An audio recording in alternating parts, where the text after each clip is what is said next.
കാറ്റത്തെ ക്ലിക്കൂട് സീരിയലിലേക്ക് എല്ലാവർക്കും സ്വാഗതം. ഈ ചാനൽ ഇഷ്ടപ്പെട്ടാൽ ലൈക്ക് ചെയ്യുക, സബ്സ്ക്രൈബ് ചെയ്യുക. പറയുന്നുണ്ട് നിധി, എപ്പോഴെങ്കിലും ഈ വീട്ടിൽ വന്നേ പിന്നെ എനിക്ക് നല്ലത് തോന്നുന്നുണ്ട്. എന്താ നീ അങ്ങനെ പറയുന്നേ? അതോ എനിക്കാണെങ്കിൽ ഇവിടെ വന്നപ്പം ജോലി ശരിയായി എൻ്റെ കാര്യം സ്വന്തം കാലം നിൽക്കാനുള്ള ഒരു എനിക്ക് സുഭാഷ് ഏട്ടൻ ധൈര്യം തന്നയില്ല എന്നൊക്കെ പറയുന്നുണ്ട്. കണ്ടോ, എന്നിട്ട് എൻ്റെ കാര്യം പറയുന്നില്ല എന്നൊക്കെ സുധീഷ് പറയുന്നുണ്ട്. അങ്ങനെ എല്ലാവരും വീട്ടിലിരിക്കുന്ന സമയത്താണ് വീണ്ടും വരുന്ന നീതുവിൻ്റെ ആങ്ങള അഖിലും അച്ഛനും അമ്മയും എല്ലാവരുമായിട്ട് വരുന്നുണ്ട്. വന്നിട്ട് ബലം പ്രയോഗിച്ചതിനെ തിരിച്ച് കൊണ്ടുപോകാൻ ശ്രമിക്കുന്നുണ്ട് നീതുവിനെ. എന്നാൽ നീതു പറയുന്നുണ്ട്, ഇല്ല, ഞാൻ പോകില്ല. ഞാനാണെങ്കിൽ അവിടെ വന്നാൽ എന്ത് ചെയ്യണമെന്ന് എനിക്കറിയില്ല. നിങ്ങളെ സ്വഭാവം അനുസരിച്ച് എന്നെ കൊല്ലാനും മടിക്കില്ല എന്നൊക്കെ പറഞ്ഞുകൊണ്ട് നിൽക്കുക. എന്തായാലും ഞാൻ ഇനി ഇവിടെ നിന്ന് പോകില്ല എന്ന് വെച്ചാൽ പോകില്ല എന്നൊക്കെ പറയുന്നുണ്ട്. എന്തായാലും നീ വന്നേ പറ്റൂലെന്ന് പറഞ്ഞ് കൊണ്ടുപോകുന്നുണ്ട്. ആ സമയത്ത് സുധീഷും ഹരീഷും കൂടെ പോയി പറയുന്നുണ്ട്, പറഞ്ഞില്ലേ അവൾ വരുന്നില്ലെന്ന്, പിന്നെ എന്തിനാ കൊണ്ടുപോകേണ്ട കാര്യമെന്ന് ചോദിക്കുന്നുണ്ട്. ഇപ്പോഴാണെങ്കിൽ കൊണ്ടുപോകാൻ എൻ്റെ അവകാശമാണ്. ഞാനാണെങ്കിൽ അവളെ അമ്മയാ, അച്ഛനാ, ആങ്ങളയാ, അതുകൊണ്ട് നിങ്ങൾ തടുക്കാൻ നിൽക്കരുതെന്നൊക്കെ പറയുന്നുണ്ട്. ആ സമയത്ത് നിധി പറയുക, എന്തായാലും അവർ പറയുകയല്ലേ, കൊണ്ടുപോകണമെങ്കിൽ പൊയ്ക്കോട്ടെ, അവൾ പോകണമെങ്കിൽ എന്നൊക്കെ പറയുന്നുണ്ട്. എന്നാൽ നീതുവിൻ്റെ തീരുമാനം ആര് പറഞ്ഞിട്ടും കേൾക്കുന്നില്ല. ഇനി പോകുന്നില്ല എന്ന് തന്നെ ഉറച്ചു നിൽക്കുകയും ചെയ്യുന്നുണ്ട്. ആ സമയത്ത് ഭാസ്കരൻ പറയുക, ബലം പ്രയോഗിച്ച് ഇവിടെ നിന്ന് ആരെയും കൊണ്ടുപോകാൻ കഴിയില്ല. പിന്നെ എന്തെങ്കിലും പറഞ്ഞിട്ട് ഇനി കല്യാണം നടത്തിത്തരാം, 10 ആളറിഞ്ഞ് നല്ല രീതിയിൽ നടത്തണമെന്നുണ്ടെങ്കിൽ മാത്രം നിങ്ങൾക്ക് കൊണ്ടുപോയിട്ട് നല്ല രീതിയിൽ നടത്തുക, എല്ലാവരും അറിഞ്ഞ് നിങ്ങൾക്ക് സഹകരിക്കാം എന്നൊക്കെ പറയുന്നുണ്ട്. ഇത് കേട്ടത് ഭാസ്കരൻ വീണ്ടും പറയുന്നുണ്ട്, എന്തായാലും അങ്ങനെ നിങ്ങൾക്ക് തയ്യാറാണോ എന്നൊക്കെ പറയുന്നുണ്ട്. ഞങ്ങൾ ആലോചിച്ചിട്ട് പറയാം, പക്ഷേ ഇപ്പോൾ ഇവിടെ വന്നേ പറ്റുള്ളൂ ഞങ്ങളുടെ കൂടെ എന്നൊക്കെ അഖിൽ പറയുന്നുണ്ട്. എന്നാൽ ഒട്ടും സമ്മതിക്കാതിരുന്നിട്ടും വലിച്ച് കാർട്ടയിൽ കയറ്റി കൊണ്ടുപോകാൻ ശ്രമിക്കുകയാണ്. നീ ഇനി വരില്ലേ എന്നൊക്കെ ചോദിക്കുന്നുണ്ട്. ആ സമയത്ത് സുധീഷാണെങ്കിൽ കൊണ്ടുപോകാൻ പറ്റില്ല. ഹരീഷും പറയുന്നുണ്ട്. എന്നാലും കേൾക്കാതെ കൊണ്ടുപോകാൻ ശ്രമിക്കുന്ന സമയത്ത് ഉടനെ തന്നെ നിധി പോലീസിനെ ഫോൺ ചെയ്യുകയും ചെയ്യുന്നുണ്ട്. വിളിച്ചിട്ട് എന്താ നിങ്ങൾ ഇന്നാളത്തെ കേസല്ലേ, ഞാനാണെങ്കിൽ അത് അന്വേഷിച്ച് കഴിഞ്ഞായിരുന്നു. എന്തായാലും എപ്പോഴും നിങ്ങൾ കുടുംബ വഴക്ക് പോലെ എപ്പോഴും ഒരു വഴക്കാണല്ലോ. പണ്ട് നിങ്ങളെ വലിയച്ഛൻ്റെ പേരിലായിരുന്നു, ഇപ്പോഴത്തേക്കും വേറൊരു പെണ്ണിൻ്റെ പേരിൽ, എന്താ ഇങ്ങനെയൊക്കെ എന്നൊക്കെ ചോദിക്കുന്നുണ്ട്. അത് എത്രയും പെട്ടെന്ന് വരണം, കേസ് തന്നില്ല, ഇനി ഞാൻ കേസ് തരാം എന്നൊക്കെ പറയുന്നുണ്ട്. എന്തായാലും അന്വേഷിക്കണമല്ലോ, അത് നിങ്ങളെ കടമയില്ലേ എന്നൊക്കെ പറയുന്നുണ്ട്. ഞങ്ങളെ വീട്ടിൽ ബഹളം വെച്ചുകൊണ്ട് നിൽക്കുക എന്നൊക്കെ പറയുക. നിധി അങ്ങനെ വിളിക്കുന്നത് കേട്ടിട്ട് വനിതാ പോലീസ് തന്നെ വരിക. എന്തായാലും അമ്മ കൂടെ വന്നതല്ലേ, അഥവാ കൊണ്ടുപോകുന്നെങ്കിൽ സ്റ്റേഷനിലേക്ക് കൊണ്ടുപോകാമല്ലോ എന്ന ഉദ്ദേശത്തിൽ അവിടെ നിന്ന് വനിതാ പോലീസിനെയും കൂടെ കൊണ്ടാണ് വരുന്നത്. അങ്ങനെയാണെങ്കിൽ പോലീസ് വന്ന് ചോദിക്കുന്നുണ്ട്, എന്താ ഇവിടെ ബഹളം, നിങ്ങൾക്ക് എന്താ ഈ വീട്ടിൽ കാര്യം എന്നൊക്കെ ചോദിക്കുന്നുണ്ട്. അത് എൻ്റെ പെങ്ങളാണെങ്കിൽ ഇവർ പിടിച്ചു വെച്ചിരിക്കുക. ആ സമയത്ത് പറയുന്നുണ്ട് നീതു, എന്നെ ആരും പിടിച്ചൊന്നും വെച്ചിട്ടില്ല. ഞാനാണെങ്കിൽ ഒരാളെ ഇഷ്ടപ്പെട്ടു, അത് ഈ വീട്ടിലെ ഹരീഷിനെ. പക്ഷേ അത് എൻ്റെ വീട്ടുകാർക്ക് ഇഷ്ടപ്പെട്ടില്ല. ഞാൻ തിരിച്ച് ആ വീട്ടിലേക്ക് പോകുന്നില്ല, പോയാൽ എന്നെ അടിച്ചു കൊല്ലും, അതാ അവരുടെ സ്വഭാവം. എന്തായാലും അച്ഛനും അമ്മയും എന്നെ ഒരുപാട് ഉപദ്രവിക്കുകയും എന്നെ കഷ്ടപ്പെടുത്തുകയും ചെയ്യും ആ വീട്ടിൽ. അതുകൊണ്ടാണ് ഞാൻ ഇറങ്ങി ഇവിടത്തേക്ക് വന്നത്. ഇനി എന്നെ അങ്ങോട്ട് പോവാൻ എന്നെ അനുവദിക്കരുത്, നിങ്ങളേ ഉള്ളൂ എനിക്കൊരു സഹായത്തിന് എന്നൊക്കെ പറയുന്നുണ്ട്. ആ സമയത്ത് പോലീസ് പറയുക, നിയമപരമായിട്ട് അവർ രജിസ്റ്റർ ചെയ്തെന്നും പറയുകയാണല്ലോ, പിന്നെ എന്തിനാണ് നിങ്ങൾ ഇനി ശല്യം ചെയ്യാൻ വരുന്നത്? അത് പ്രായപൂർത്തിയായ കൊച്ചല്ലേ, അവർക്ക് അവകാശമുണ്ട്, ആ കുഞ്ഞിൻ്റെ ഇഷ്ടമുള്ളിടത്ത് നിൽക്കട്ടെ എന്നൊക്കെ പോലീസ് പറയുന്നുണ്ട്. ഇത് കേട്ടതും അച്ഛനും അമ്മയും പറയുക, ഞങ്ങൾ അറിഞ്ഞൊന്നുമില്ല കല്യാണം കഴിഞ്ഞത്, ഞങ്ങൾക്ക് ഇവിടെ കൊണ്ടുപോയേ പറ്റുള്ളൂ എന്നൊക്കെ പറഞ്ഞ് വാശി പിടിക്കുക.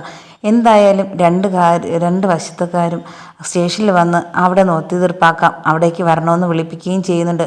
അങ്ങനെ സ്റ്റേഷനിലേക്ക് നീതുവും ഹരീഷും സുഭാഷും എല്ലാവരും കൂടെ പോകുന്നുണ്ട്. അങ്ങനെ വീട്ടിലെ നീതുവിൻ്റെ അച്ഛനും അമ്മയും ആങ്ങളെയും സ്റ്റേഷനിൽ വിളിപ്പിക്കുന്നുണ്ട്. അവരെല്ലാവരും അവിടെ വെച്ച് സംസാരിക്കുക. എന്തായാലും ഇനി ഈ കുട്ടി നിങ്ങളെ വീട്ടിൽ വരില്ല എന്ന് പറഞ്ഞിരിക്കുക, ഇനി ഇവിടെ ഒന്ന് എഴുതി വെച്ചിട്ട് നിങ്ങളെ വിടും, ഇനി ഇവരെ ശല്യം ചെയ്യില്ല എന്ന്, പറ്റുമെങ്കിൽ അങ്ങനെ ചെയ്തിട്ട് പോകാം എന്നൊക്കെ പറയുന്നുണ്ട്. ഇത് കേട്ടിട്ട് നീതുവിൻ്റെ അമ്മ പറയുക, ഞങ്ങളാണെങ്കിൽ ഇവളെ കൊണ്ട് ഇവിടെ നിന്ന് പോവുള്ളൂ, ഞങ്ങൾക്ക് ആ വീട്ടിലേക്ക് കല്യാണം കഴിച്ച് അയക്കണമെന്ന് ഒരു താല്പര്യമില്ല, പിന്നെ അവളെന്തോ അബദ്ധത്തിൽ സ്നേഹിച്ചതായിരിക്കും, എന്തായാലും ഞങ്ങൾക്ക് ഇതിനോട് ഒട്ടും യോജിക്കാൻ കഴിയില്ല എന്നൊക്കെ വീണ്ടും തീർത്ത് പറയുന്നുണ്ട്. ഇത് കേട്ട ഉടനെ നീതു പറയുക, ഞാൻ പറഞ്ഞില്ലേ ഇനി ഞാൻ നിങ്ങളെ വീട്ടിലോട്ട് വരില്ല, നിങ്ങളാണെങ്കിൽ എന്നെ ഉപദ്രവിച്ചതൊന്നും ഞാൻ മറക്കില്ല, അതുപോലെ തന്നെ എൻ്റെ സഹോദരനായ ഈ ചേട്ടനും എന്നെ ഒരുപാട് ഉപദ്രവിച്ചിട്ടുണ്ട്, ഇനി എന്നെ കൊണ്ടുപോയാലും ഇതായിരിക്കും, പക്ഷേ ഞാനാണെങ്കിൽ ഹരീഷിനെ ഒരിക്കലും മറക്കുകയും ചെയ്യില്ല എന്നൊക്കെ പറയുന്നുണ്ട്.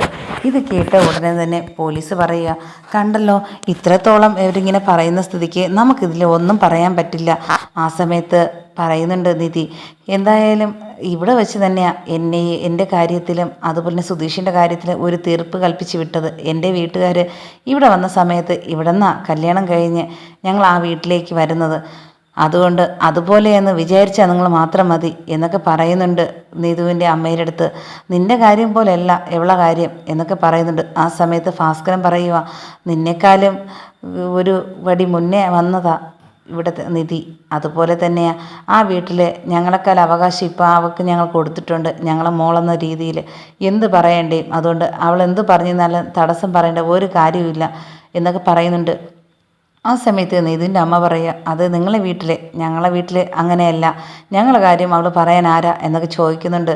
ആ സമയത്ത് നീതു പറയുക, ഇനി ആരും അങ്ങോട്ടും ഇങ്ങോട്ടും വഴക്ക് കൂടണ്ട, ഞാൻ വരുന്നില്ല എന്ന് വെച്ചാൽ വരുന്നില്ല, ഇതിൻ്റെ പേരിൽ എന്നെ ഇവിടുന്ന് കേസ് എടുത്ത് ഇവിടെ സ്റ്റേഷനിൽ ഇട്ടിരിക്കുകയാണെങ്കിൽ ഇട്ടിരുന്നോ, പക്ഷേ ഞാൻ വീട്ടിലേക്കില്ല എന്നൊക്കെ പറയുന്നുണ്ട്. ഇത് കേട്ടതും ഹരീഷ് പറയുക, ഞങ്ങളാണെങ്കിൽ ഇഷ്ടത്തില്ല, ഇത് ആദ്യമായിട്ടാണ് ഹരീഷ് എല്ലാവരുടെ മുന്നിൽ വെച്ചിൽ നീതുവിനെ ഇഷ്ടമെന്ന് പറയുന്നത്. ഇത് കേട്ട ഉടനെ തന്നെ എല്ലാവർക്കും സന്തോഷമാകും. നീതുവാണെങ്കിൽ സന്തോഷം കൊണ്ട് എന്ത് ചെയ്യണമെന്ന് അറിയാതെ നിൽക്കുന്ന കണ്ട് നീതുവിൻ്റെ അമ്മ നോക്കുന്നുണ്ട്, നീതുവിനെ ദേഷ്യത്തോടെ നോക്കിക്കൊണ്ട് നിൽക്കുന്നുണ്ട്. എന്തിനാ നീ കിടന്ന് തുള്ളിച്ചാടുന്നത്, അതോ ഞാനാണ് ഇത്രയും ദിവസം ഇഷ്ടമെന്ന് പറഞ്ഞിട്ട് ബേക്കി നടന്നത്, പക്ഷേ എൻ്റെ അടുത്ത് ഒരു ദിവസം പോലും ഇങ്ങോട്ട് ഇഷ്ടമൊന്നും പറഞ്ഞിട്ടില്ലായിരുന്നു. എൻ്റെ അടുത്ത് അവിടെ വെച്ച് ഒരു ദിവസം പറഞ്ഞ് ഞാൻ വീട്ടിൽ പോയപ്പം, അല്ലാതെ നിങ്ങളെല്ലാവരും മുമ്പ് വെച്ച് പറയാൻ കാണിച്ചില്ല ഈ ധൈര്യമില്ലേ, എനിക്ക് ഇന്നാണ് പറഞ്ഞത് എൻ്റെ അടുത്ത് ഇഷ്ടമാണ്, അതുകൊണ്ട് നിങ്ങളിതെല്ലാം മനസ്സിലാക്കി എന്തായാലും നടത്തി തരേണ്ടത് നിങ്ങൾ കടമ തന്നെയാണ് എന്ന് നീതുവിൻ്റെ അമ്മയുടെ അടുത്ത് പറയുന്നുണ്ട്, അച്ഛൻ്റെ അടുത്ത്. ഇത് കേട്ടിട്ട് അവർ പറയുക, ഇനി ഞങ്ങൾക്ക് ഇതുപോലത്തെ ഒരു മകളില്ല, നിൻ്റെ ഇഷ്ടം പോലെ എന്നൊക്കെ പറയുന്നുണ്ട്. പക്ഷേ പോലീസ് പറഞ്ഞിരിക്കുന്നുണ്ട്, എന്തായാലും നിങ്ങളിവിടെ നിന്ന് പോയി കഴിഞ്ഞാലും ഇവിടെ എഴുതി ഒപ്പിട്ടിട്ട് പോകണം, ഇനി നീതുവിനും ഹസ്ബൻഡിനും ആ കുടുംബത്തിനും നിങ്ങളായിട്ട് ഒരു ശല്യവും ചെയ്യില്ല എന്ന് പറഞ്ഞ് എഴുതി വെച്ചിട്ടേ ഇവിടെ നിന്ന് ഇറങ്ങാൻ പറ്റുള്ളൂ എന്ന് പറയുന്നുണ്ട്. നിധി ആ സമയത്ത് പറയുന്നുണ്ട്, അത് ശരിയാ, ഞങ്ങൾക്കാണെങ്കിൽ റോഡിൽ പോലും ഇറങ്ങാൻ പാടില്ല, ഇനി ഇതിൻ്റെ പേരിൽ ഞങ്ങൾക്ക് ഒരു ശല്യം ഇവരുടെ ഭാഗത്തുനിന്ന് ഉണ്ടാകാൻ പാടില്ല, ഒരിക്കൽ അങ്ങനെ ഉണ്ടായപ്പോഴത്തേക്കാണ് അടിയൊക്കെയായി വീണ്ടും ഒരു കേസായത്, അതുകൊണ്ട് സാർ ഇതിനൊരു തീരുമാനം എടുത്തിട്ട് വേണം ഇവരെ പറഞ്ഞയക്കാൻ, അല്ലെങ്കിൽ എന്ന് ചെയ്യാൻ മടിക്കാത്തവരാ ഇവരെന്നൊക്കെ പറയുന്നുണ്ട്. ഇത് കേട്ടതും ദേഷ്യത്തോടെ അഖിൽ നോക്കിയിട്ട് നിധിയത്ത് പറയുക, നിന്നെ ഞാൻ വെറുതെ വിടില്ല. അപ്പോഴത്തേക്കും പോലീസ് പറയുന്നുണ്ട്, കണ്ടോ സ്റ്റേഷനിൽ വെച്ചിട്ട് നിൻ്റെ വെല്ലുവിളി കൊള്ളാമല്ലോ, നിന്നെ പിടിച്ച് അകത്തിട്ട് കളയും എന്നൊക്കെ പറയുന്നുണ്ട്.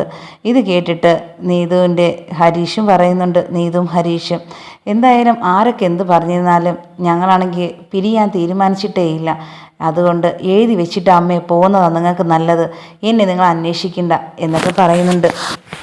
ഇത് കേട്ടതും ഭാസ്കരൻ പറയുക, കണ്ടല്ലോ ഇനി ഇതിലൊക്കെ ഒന്നും പറയാനില്ല, അവരുടെ ഇഷ്ടം പോലെ അവരങ്ങ് ജീവിക്കട്ടെ, ഇനി ആര് ശല്യം ചെയ്യാൻ അവരെടുത്ത് പോകരുത്, അത് നിങ്ങളെ മോൻ്റെ അടുത്ത് പ്രത്യേകം പറയണം എന്ന് നീതുവിൻ്റെ അമ്മയുടെ അടുത്ത് പറയുന്നുണ്ട്.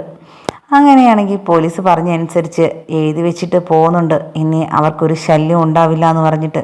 ആ സമയത്ത് തിരിഞ്ഞു നോക്കി പോകുന്നുണ്ട് അമ്മയും ആങ്ങളെയും അച്ഛനും.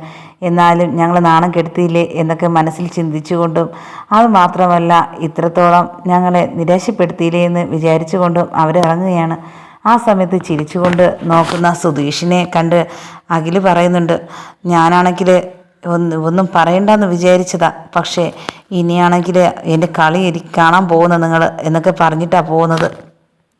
ഇത് കേട്ടതും ഉടനെ സുധീഷ് പോലീസിനെ വിളിച്ച് പറയുകയാണ്, കണ്ടോ സാറേ, ഇപ്പോഴും ഞങ്ങളിനി വെറുതെ വിടില്ല എന്ന് പറഞ്ഞിട്ടാണ് അവ ഇറങ്ങി പോകുന്നത്, അപ്പോൾ ഇനി ഒരു വരവ് കൂടെ ഞങ്ങളിവിടെ വരേണ്ടിയിരിക്കുന്നു അല്ലേ എന്നൊക്കെ പറയുന്നുണ്ട്. എന്തായാലും ആര് വെല്ലുവിളിയും ഇവിടെ നടക്കില്ല, ആര് തെറ്റ് ചെയ്തോ അവർ നമ്മൾ കേസെടുക്കും, അതാ നിയമമെന്ന് പറയുന്നത്. അതുകൊണ്ട് ആരും നമ്മളെ നിയമം പഠിപ്പിക്കണ്ട എന്നൊക്കെ പോലീസ് പറയുകയും ചെയ്യുന്നുണ്ട്. അങ്ങനെ എല്ലാവരും ഒത്തുതീർപ്പാക്കി സന്തോഷപൂർവ്വം പറഞ്ഞയക്കുകയും ചെയ്യുന്നുണ്ട്. എന്നാൽ നിധിയുടെ തീരുമാനത്തോട് നീതു പറയുന്നുണ്ട്, എന്തായാലും ചേച്ചി വിളിച്ച് പറഞ്ഞതുകൊണ്ടാണ് ഇങ്ങനെയൊക്കെ ആവാൻ കഴിഞ്ഞത്. അതുമാത്രമല്ല, എനിക്ക് ഇനി ആ വീട്ടിലേക്ക് പോകാൻ കഴിയില്ല. ഇനി ഞാനാണെങ്കിൽ ചേച്ചിയുടെ കൂടെ ഞങ്ങൾക്ക് ഇവിടെ കഴിയണമെന്ന് എനിക്ക് ആഗ്രഹമുണ്ട്. ഈ വീട്ടിൽ എനിക്ക് എല്ലാവരും പ്രിയപ്പെട്ടവരാ. ഞാൻ ഇഷ്ടമെന്ന് പറഞ്ഞ് ബാക്കിൽ നടന്നിട്ടും ഹരീഷിൻ്റെ അടുത്ത് ഇഷ്ടമെന്ന് പോലും പറഞ്ഞിട്ടില്ല. പക്ഷേ എല്ലായിടത്തും പറഞ്ഞ നിമിഷമില്ലേ, എനിക്കതാ ഏറ്റവും എൻ്റെ ജീവിതത്തിലെ ഏറ്റവും വലിയ സന്തോഷമുള്ള നിമിഷമായിട്ട് ഞാൻ കരുതുന്നത് എന്ന് നീതു പറയുന്നുണ്ട്. അങ്ങനെ സുധീഷും എല്ലാവരും കൂടെ വീട്ടിലേക്ക് തിരിച്ചു പോവുകയും ചെയ്യുന്നുണ്ട്. പോകുന്ന വഴിക്ക് നീതു പറയുന്നുണ്ട്, എന്തായാലും നമുക്കൊരു കാര്യം ചെയ്യണം. ഇനിയാണെങ്കിൽ എൻ്റെ വീട്ടുകാർ നിങ്ങളെ ശല്യം ചെയ്യാൻ വരുന്നില്ല. ഞാനിവിടെ ഉള്ളത് കൊണ്ട് തന്നെയാണ് ഇനി അങ്ങനെയൊന്നും നടക്കില്ല എന്നൊക്കെ പറയുന്നുണ്ട്. ആ സമയത്ത് സുധീഷ് പറയുക, അത് ശരി തന്നെയാണ്. ആദ്യത്തെ ഞാൻ കല്യാണം കഴിച്ചുകൊണ്ട് വന്നപ്പോൾ പിന്നെ ഐശ്വര്യ, ഇനി കല്യാണങ്ങൾ അങ്ങോട്ട് നടന്നുകൊണ്ടിരിക്കും. ഇനി അടുത്തത് സുഭാഷേൻ്റെ കല്യാണമാണ് നമുക്ക് അടിച്ചു പൊളിക്കേണ്ടത്, കേട്ടോ സുഭാഷേട്ടാ എന്നൊക്കെ പറയുന്നുണ്ട്. ആ സമയത്ത് ഭാസ്കരൻ പറയുക, യവന് പ്രേമിക്കാൻ അറിഞ്ഞൂടാത്തതുകൊണ്ടാണ് കല്യാണം നടക്കാത്തത്. അവനൊരു കുട്ടിയെ പ്രേമിച്ചുകൊണ്ട് വരട്ട്, ഇതുപോലെ കല്യാണം നടക്കും അല്ലേ സുഭാഷേ എന്നൊക്കെ പറയുന്നുണ്ട്. അച്ഛൻ ഇതൊക്കെ പറയാൻ അറിയാവുള്ളൂ എന്ന് പറഞ്ഞിട്ട് ദേഷ്യപ്പെടുന്നുണ്ട് സുഭാഷ് ഭാസ്കരൻ്റെ അടുത്ത്. അങ്ങനെ സുധീഷും നിധിയും കൂടെ തീരുമാനമെടുത്ത് അവരുടെ കാര്യം നല്ലതുപോലെ ഒരു ഇതുമില്ല തടസ്സമില്ലാതെ നടത്തിയെന്ന് പറഞ്ഞ് എല്ലാവരും കൂടെ ചിലവ് നോക്കണം എന്നൊക്കെ പറയുന്നുണ്ട്. ഇനിയെങ്കിൽ സ്വന്തമായിട്ട് ചിലവൊക്കെ നോക്കി ഇനി ഒരു കുടുംബസ്ഥനൊക്കെ ആയി ജീവിക്കണമെന്ന് ഭാസ്കരൻ ഉപദേശം കൊടുക്കുന്നുണ്ട്. ആ സമയത്ത് സുഭാഷും സുധീഷും പറയുക, ആദ്യം സ്വന്തം കാര്യം കൂടെ നോക്കണം, എന്നിട്ടാണ് ബാക്കിയുള്ളവർ ഉപദേശിക്കാൻ നിൽക്കാൻ എന്നൊക്കെ പറയുന്നുണ്ട്. നിധിയാണെങ്കിൽ വീണ്ടും ഭയങ്കര വിഷമത്തിലാവുന്നത് സുഭാഷിൻ്റെ കല്യാണം നടന്നില്ല എന്നൊരു വിഷമം മാത്രമേ ഉള്ളൂ. എന്നാൽ ഇനി എങ്ങനെയെങ്കിലും എന്തായാലും കല്യാണം അടുത്ത് നോക്കേണ്ടത് സുഭാഷ് ഏട്ടന എന്നൊക്കെ പറഞ്ഞ് നിധിയാണെങ്കിൽ സുധീഷിൻ്റെ അടുത്ത് പറയുകയും ചെയ്യുന്നുണ്ട്. അങ്ങനെ നിധിയുടെ അടുത്ത് ഭയങ്കരമായിട്ട് നന്ദിയൊക്കെ പറയുന്നുണ്ട്. നിധിയുടെ അടുത്ത് പറയുന്നത് കേട്ട് ഉടനെ തന്നെ ഹരീഷ് പറയുക, ശരിയാ, നീ ഇത് എപ്പോഴും പറയും, നമ്മുടെ ഈ കാര്യത്തിൽ ഏറ്റവും കൂടുതൽ സപ്പോർട്ടും ഇങ്ങനെയൊക്കെ ആയി തീരാൻ കാരണം നിധി ചേച്ചിയാണ്. അതുകൊണ്ട് ഞങ്ങൾ ഒരിക്കലും മറക്കില്ല എന്ന് പറഞ്ഞ് നീതു നന്ദി പറയും.